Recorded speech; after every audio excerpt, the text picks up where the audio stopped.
से भागे लंगूर जल्दी से आई मन भर खाई मिली ना ऐसा अंगूर हो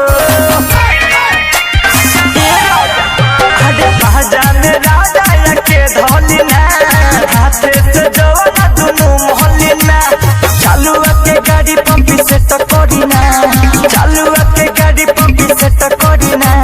चुमली हाला से राजा पेट भरिना चुमली हाला से राजा पेट भरिना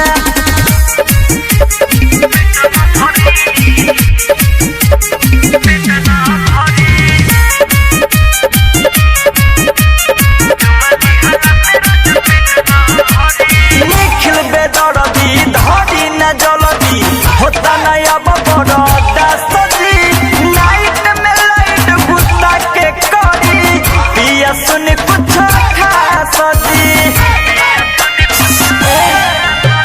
नया नया पोज पिया मारी हो शादी उठा के मारी न भर बाबू साहेब मुन्ना जी से भेट न करी बाबू साहेब नीति से भेट न करी चुमली हाला से